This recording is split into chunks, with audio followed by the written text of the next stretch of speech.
پچھلی کلاس میں ہم نے سورۃ فاتحہ کی مختصر سی فضیلت کو جانا۔ سورۃ فاتحہ نماز کی ہر رکعت کے لیے کمپلسری ہے، اور ہم نے وہاں یہ حدیث بھی پڑھی کہ اس کے بغیر نماز ناقص ہے، نامکمل ہے۔ یہ سورۃ فاتحہ جو 7 آیتوں پر مشتمل ہے، آخر اس میں ایسی کیا بات ہے کہ اللہ تعالیٰ نے قرآن کا آغاز بھی اسی سے کیا اور اس کے بعد پھر نماز میں بھی ہر رکعت میں اس کا پڑھنا لازمی رکھا۔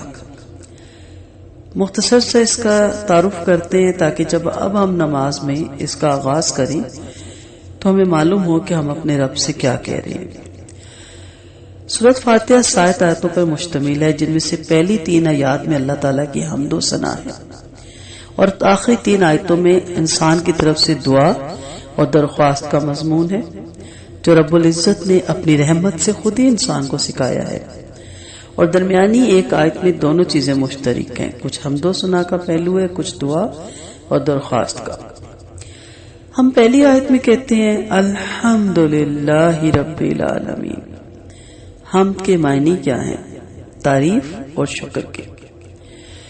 بات یہ کہ آپ جب یہ دیکھتے ہیں کہ کسی شخص نے بہت بڑا کام کیا ہے جس سے آپ کو فائدہ پہنچا ہے، تو 2 کام کرتے ہیں۔ ایک تو یہ کہ اس کی تعریف کرتے ہیں کہ اس نے تو بہت بہترین کام کیا، اور دوسرا آپ اس کام پر شکر بھی ادا کرتے ہیں، یعنی اس کی تعریف کے ساتھ شکر بھی ادا کرتے ہیں۔ یہ حمد ہے۔ شکر کا لفظ کسی کی طرف ان خوبیوں اور ان کے کمالات کے اعتراف کے موقع پہ بولا جاتا ہے جس کا فیض آدمی کو خود پہنچ رہا ہوتا ہے۔ حمد برعکس اس کے ہر قسم کی خوبی اور ہر قسم کے کمالات کے اعتراف کے لیے عام ہے، خواہ اس کا فیض حمد کرنے والے کی ذات کو پہنچ رہا ہو یا نہ پہنچ رہا ہو۔ لیکن اللہ کی ذات ایسی ہے کہ اس کی جو بھی ہم تعریف کریں اس کا فیض ہمیں پہنچ رہا ہوتا ہے، اس کی جو بھی کمالات قدرت ہے، اس کی جو بھی تخلیق کائنات ہے، اس سب کا فائدہ انسان کو پہنچ رہا ہوتا ہے، اس لیے اس کی تعریف کے ساتھ شکر خود بخود لازم ہو جاتا ہے۔ آدمی کا بچہ جو ہو یا کسی حقیر سے حقیر حیوان کا، ابھی وہ دنیا میں قدم ہی نہیں رکھتا کہ اس کی پرورش کا سامان پہلے سے ہی تیار ہوتا ہے۔ سامان کی تیاری کا یہ عالم ہے کہ معلوم ہوتا ہے کہ کائنات کے تمام چھوٹے بڑے عناصر رات دن اس کی فراہمی اور اس کے اہتمام میں سرگرم ہے۔ سورج بھی سرگرم ہے، چاند بھی سرگرم ہے، ابر بھی ان کے لیے بھاگ رہا ہے، اور ہوائیں بھی ہر آن اسی کے لیے گردش میں ہیں۔ اور کس کے حکم سے؟ اللہ کے حکم سے۔ اور کس کے لیے؟ اس کی تخلیق انسان کے لیے۔ تو تعریف عام ہے، زمین و آسمان، شمس و قمر، ستاروں کی حرکت عقل دنگ رہ جاتی ہے۔ شکر خاص ہے، اس کا تعلق ان خاص انعامات سے ہے جو کسی خاص ذات سے متعلق ہو، مثلا احسن التقویم پہ پیدا کرنا، صحت و رزق عطا کرنا۔ انسان کو اللہ نے آنکھیں، کان، زبان، دل، ہاتھ، پاؤں، عقل، جوانی، وقت دیے، کیا انسان نے اس کا شکر ادا کیا؟ تو جب آپ 5 وقت حاضری دیتے ہیں تو اصل کیا کہہ رہے ہوتے ہیں کہ اللہ تیرا شکر، تیرا کرم کہ تو نے گھر دیا، اولاد دی، ازواج دی، جوڑے دیے، شوہر کو بیوی، بیوی کو شوہر دیا، سکون دیا، میں اپنے گھر میں عزت کے ساتھ آپ کے ہاتھ، آپ کے حضور، آپ کے در پہ کھڑی ہوں یا کھڑا ہوں۔ یہ بہت بڑی اس کی نعمت ہے۔ کتنے لوگ، میں ہمیشہ کہتی ہوں، دیکھیں جن کے پاس صحت نہیں، دیکھیں جو وینٹیلیٹر پہ ہیں، دیکھیں جو ویل چیئر پہ ہیں، دیکھیں جن کے پاس عقل نہیں، آئی کیو لیول نہیں ہے، وہ پاگل ہیں، دیکھیں جن کے ہاتھ نہیں ہیں، پاؤں نہیں ہیں، دیکھیں جن کے دل پہ سوراخ ہیں، دیکھیں جو گنگے ہیں، دیکھیں جو بہرے ہیں۔ تو کیا اللہ نے ہم پہ کوئی احسان نعوذ باللہ نہیں کیا؟ تو جب آپ نماز میں کھڑے ہوں تو کس لیے کھڑے ہوتے ہیں؟ حاضری دینے کے لیے، شکر ادا کرنے کے لیے، اور حق بنتا ہے اس رب کا کہ آپ اس کا دن میں 5 مرتبہ شکر ادا کریں، اور دیکھیں اس شکریہ کے عوض بھی اللہ تعالیٰ پھر عنایت کرتا ہے۔ تو الحمدللہ کے معنی صرف اللہ تعالیٰ کا شکر ہے اور کسی کا بھی نہیں، کیونکہ کسی کا شکر ادا کر ہی نہیں سکتے ہم، کیونکہ سب کچھ اللہ ہی نے تو نوازا ہے۔ اس کے سوا کوئی اس کے لائق نہیں، خواہ وہ مخلوق میں سے بھی کوئی ہو۔ اس وجہ سے تمام نعمتیں جنہیں ہم گن بھی نہیں سکتے، اس مالک کے سوا اور کوئی ان کی تعداد کو نہیں جانتا، اس کی طرف سے ہیں۔ اس نے اپنی اطاعت کرنے کے تمام اسباب ہمیں عطا کیے، اس نے اپنے فرائض پورے کرنے کے تمام جسمانی نعمتیں ہمیں بخشی، یہ بڑی بات نہیں کہ آپ نماز پڑھ رہی ہے، یہ بڑی بات ہے کہ اس نے آپ کو توفیق دی ہے۔ کتنے بد نصیب لوگ ہیں جنہیں نماز کی توفیق ہی نہیں ہوتی، وہ کہتے وقت نہیں بچتا۔ ایسا نہیں ہے کہ ان کے پاس وقت نہیں ہے، اللہ ان کو پسند ہی نہیں کرتا کہ اس کے در پہ آئیں وہ۔ آپ کچھ نصیب ہے، اسی کا شکر بہت کہ آپ نماز میں کھڑی ہیں۔ پھر بے شمار دنیاوی نعمتیں اور زندگی کے تمام ضروریات ہمارے کسی حق کے بغیر ہمیں بن مانگے ملی۔ اس کی لازوال نعمتیں، اس کے تیار کردہ پاکیزہ مقام جنت کو ہم کس طرح حاصل کر سکتے ہیں، یہ بھی اسی نے ہمیں سکھایا۔ تو پھر اول اور آخر صرف اسی کی ذات تعریف اور حمد اور شکر کے لائق ہے۔ نبی کریم صلی اللہ علیہ وسلم کا فرمان ہے، اگر میری امت میں سے کسی کو اللہ تمام دنیا دے دے اور وہ الحمدللہ کہ تو ساری دنیا سے افضل ہوگا۔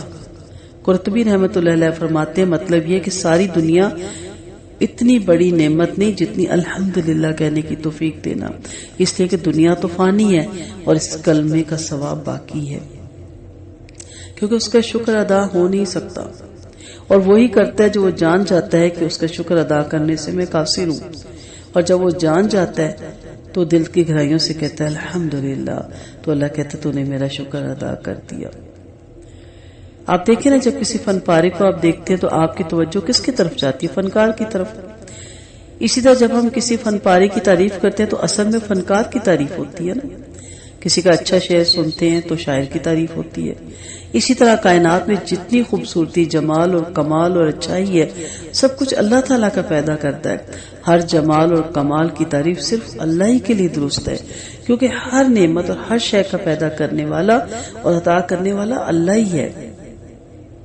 تو اس لیے جو پانی کا گلاس بھی آپ کے ہاتھ میں ہوتا ہے نا، اس کی تیاری کے لیے، آپ کی پیاس بجھانے کے لیے جو کچھ بھی اس نے عطا کیا لازوال ہے۔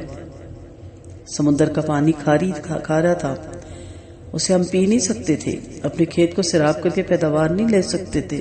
سمندر سے بخورات کی شکل کس کے حکم سے پانی اڑایا گیا؟ فضاؤں میں لے جا کر ٹھنڈا اور میٹھا ہواؤں نے کس کے حکم سے کیا؟ پھر بادلوں کو کس نے حکم دیا پہاڑوں پہ برسو؟ ہواؤں کو کس نے حکم دیا کہ اتنا ٹھنڈا کر دو کہ پہاڑ پر برف کی شکل میں جم جائیں؟ انسانی صحت کے لیے مفید کیمیائی عنصر یعنی گندھک وغیرہ سے مل کر آپ کے پاس ندی نالوں اور دریاؤں کی شکل میں کس نے پہنچایا؟ اللہ کی ذات نے۔ تو اے انسان، تو خود بھی پی اور اپنے جانوروں کو بھی پلا، اپنے کھیت بھی سیراب کر اور طرح طرح کے پھل اور سبزی اور غلہ وغیرہ حاصل کر۔ آخر یہ کس کی خوبی ہے اور کس کا کمال ہے؟ آپ خود اعتراف کرنا پڑے گا آپ کو۔ فَتَبَارَكَ اللَّهُ أَحْسَنُ الْخَالِقِينَ، پس بابرکت ہے اللہ تعالیٰ تمام صنعکاروں سے بڑھ کے، تمام تخلیقکاروں سے بڑھ کے۔ تو آپ غور کیجئے کہ قرآن کی اس مختصر سے ابتدائی جملے میں ابھی ہم نے پورا نہیں کہا، حق تعالیٰ کی حمد و ثنا کا بیان ہوا، اسی کے ساتھ مخلوقات کی رنگینیوں میں الجھے ہوئے دل و دماغ کو ایک حقیقت کی طرف متوجہ کر کے مخلوق پرستی کی جڑ کاٹ دی گئی۔ معجزانہ انداز سے ایمان کے سب سے پہلے رکن توحید باری کا نقش اس طرح جما دیا گیا جو دعویٰ ہے، اس میں غور کریں تو وہی اپنی دلیل بھی ہے۔ الحمدللہ کا اقرار یہ اعلان ہے کہ حقیقی تعریف اور ستائش کے لائق صرف اللہ کی ذات ہے۔ دراصل یہ یقین مومن کی زندگی کے محور کو بدل کے رکھ دیتا ہے، اسے ہر خوبصورتی میں خالق کا عکس نظر آتا ہے۔ جب وہ کسی اچھی چیز کو دیکھتا ہے تو اس کی توجہ فوراً اپنے رب کی طرف پلٹ جاتی ہے، جبکہ کافر کی سوچ تو چیزوں میں اٹکی رہتی ہے، لیکن مومن کے منہ سے بلا اختیار نکلتا ہے سبحان اللہ، الحمدللہ۔ لیکن یہ وہی سمجھ سکتا ہے جو اپنی تعریف سے باہر نکلے، جو اپنی انا سے باہر نکلے، جو اپنے غرور سے باہر نکلے، جو اپنی ایگو سے باہر نکلے، جو اپنی بڑائی اور کبریائی سے باہر نکلے۔ عاجز ہو جاتا ہے وہ شخص۔ وہ نماز میں جب کھڑا ہوتا ہے کہتے ہیں نا الحمدللہ، تو اس کے رونگٹے کھڑے ہو جاتے ہیں، وہ رو پڑتا ہے، اس کی ہچکی بن جاتی ہے کہ یا رب، یہ جو میں کھڑا ہوں ہاتھ باندھے، یہ تیری عنایت ہے، یہ تیرا کرم ہے، میں کیا، میری بساط کیا، میری اوقات کیا، میں تو ایک ایک سانس کا محتاج ہوں تیرا۔ وہ بھول جاتا ہے اپنے عہدے کو، اپنے گریڈ کو، اپنے خاندان کو، اپنی ذات کو، اپنی ہستی کو، کیونکہ وہ ہے ہی کچھ نہیں. تو بے اختیار کہتا ہے الحمدللہ، یا اللہ تعریف تو صرف تھی تیری، میں کن تعریفوں میں الجھا رہا، میں کن چیزوں میں پڑا رہا. اور تعریف کی بنیاد زیادہ تر واقفیت پر ہوتی ہے نا. عموماً ہم انہی ہستیوں سے محبت کرتے ہیں جن سے ہمیں واقفیت حاصل ہوتی ہے اور جن کی صفات کو ہم جانتے ہیں. لہٰذا دلوں میں اللہ کے لیے سچی محبت تب پیدا ہوتی ہے جب پہلے اس کی ذات اور صفات سے واقفیت حاصل ہو. اللہ تعالیٰ کے تمام ناموں سے سب سے اعلیٰ اور افضل نام اللہ کا ہے. یہ بخاری کی روایت ہے. تو ہم کہتے ہیں الحمدللہ. اللہ جو رب کریم کا ذاتی نام ہے. قرآن مجید میں بھی یہ 360 مرتبہ آیا ہے. لفظ اللہ میں سب سے اعلیٰ صفات اور خوبی پائی جاتی ہے. اللہ رب کریم کی ذات پہ دلالت کرتا ہے. لفظ اللہ کا حرف دوسرے حرف کا محتاج ہے نہیں. لفظ اللہ سے پہلے حرف الف الگ کر دیا جو تو اللہ رہ جاتا ہے. یہ بھی اس کی ذات پہ دلالت کرتا ہے. اللہ اپنی ذات میں بے مثل ہے، بے مثال ہے، وحدہ لا شریک ہے. نہ کسی سے ڈرتا ہے، نہ وہ دبتا ہے، نہ وہ گھبراتا ہے، نہ وہ تھکتا ہے، نہ وہ اونگتا ہے، نہ وہ سوتا ہے. نہ اس کے خزانے میں کمی آ سکتی ہے، نہ اس کے بدلے مقابل کوئی کھڑا ہو سکتا ہے. اللہ کو جانے، اللہ کو پہچانے، اللہ کو سمجھے، اس کی معرفت حاصل کریں، اس کی پہچان کریں. وہ عاجز کر دینے والی ہستی ہے، وہ حیران کر دینے والی ہستی ہے.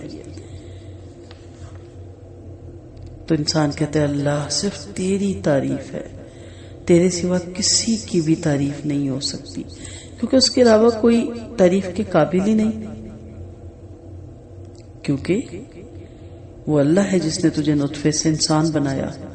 جانور بھی بنا سکتا تھا نا، لیکن اللہ تعالیٰ نے انسان بنایا. تو بندگی بنیادی طور پر ایک دل کا عمل ہے. نماز بنیادی طور پر ایک دل کا عمل ہے. الہ، اللہ، عالیہ وہ ہے جس کو آدمی ٹوٹ کر چاہے اور اس کی چاہت مطلوب اس کی روح میں اتر جائے. الہ وہ ہے جس کی عظمت اور ستوت کا آدمی خوف کھائے. اللہ وہ ہے جس کی خشیت دل میں بیٹھی ہو. اللہ وہ ہے جس کی بڑائی اور کبریائی کی انسان کے دل میں دھاگ بیٹھ جائے. اللہ وہ ہے جس سے آدمی امید رکھے جب کسی سے امید نہ ہو. اللہ وہ ہے جس پر آدمی سہارا کرے اور اسی کے سہارے جیے اور اسی کو اپنے لیے نہایت کافی سمجھے. اللہ وہ ہے جس سے آدمی مانگ کر پیے، مانگ کر کھائے، جس سے زندگی اور رزق اور ہر خوشی کا سوال کرے اور ہر مصیبت اور آفت سے جس کی پناہ چاہیے. سارے الہ کے روٹ کے میننگز ہیں. اللہ وہ ہے جس کا کہا نہ ٹالا جا سکے اور جس کی بات آدمی کے حرف آخر ہو اور اٹلے قانون. اللہ وہ ہے جس کے آگے انسان گھٹنے ٹیک دے اور اپنی پیشانی کو سجدے میں جھکا دے. ان سب افعال کو غیر اللہ سے پھیر کر ان کا رخ ایک خدائے واحد کی جانب پھیر دے. وہ ہے اللہ. کیوں ہے تعریف کے قابل اللہ؟ رب ہے. رب پیدا کرنے والا، را با با رب، پھر تربیت کر کے باتدریج حد کمال تک پہنچانے والا اور اس کی جملہ ضروریات کا خیال رکھنے والا. عربی زبان میں رب مالک اور آقا کے لیے آتا ہے. خبرگیری اور نگرانی کرنے والا، فرما روا، حاکم، مدبر، منتظم کے بارے میں مربی، پرورش کرنے والا. اللہ تعالیٰ ان سب معنوں میں کائنات کا رب ہے. یہ لفظ رب صرف اللہ تعالیٰ کی ذات پاک کے لیے مخصوص ہے. کسی مخلوق کو رب کہنا جائز نہیں، کیونکہ مخلوق تو خود محتاج ہے. وہ کسی دوسرے کی کیا تربیت کر سکتی ہے؟ رب کا مطلب کیا ہے؟ پیدا کرنے والا، پالنے والا، کھلانے والا، مارنے والا، اٹھانے والا، کائنات کے معاملات کو چلانے والا، واقعات کو وجود میں لانے والا. وہ ذات جس کے ہاتھ میں سب کچھ ہے. سورج، چاند، ستارے، بادل، بارش، کھیتی، رزق، ہوائیں اور جملہ، ہر طرح کی جو چیزیں آپ کو کائنات میں نظر آتی ہیں، یہ رب ہے. تو تمام تعریفوں کے مقابل صرف اور صرف جو ہم تعریف کرتے ہیں اللہ کے لیے، وہ رب کے لیے. وہ رب ہے جو تمام جہانوں کا پالن ہار ہے، رب کا نا، ہر ایک کی رزق کی ذمہ داری اس نے اٹھا رکھی ہے. دنیا میں کوئی جاندار ایسا نہیں جس کا رزق اللہ نے اپنے ذمہ نہ لیا ہو.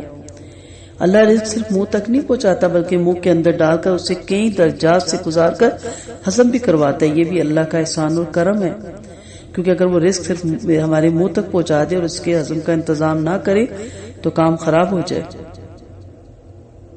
انسان کی روح وجد میں آ جاتی ہے جب وہ سائنس پڑھتا ہے. مثال کے طور پر بچہ ماں کے پیٹ میں ہوتا ہے، ماں کو اس بات کا پتہ بھی نہیں ہوتا، اس کو تو کافی عرصے کے بعد پتہ چلتا ہے کہ میرے پیٹ میں کچھ پل رہا ہے.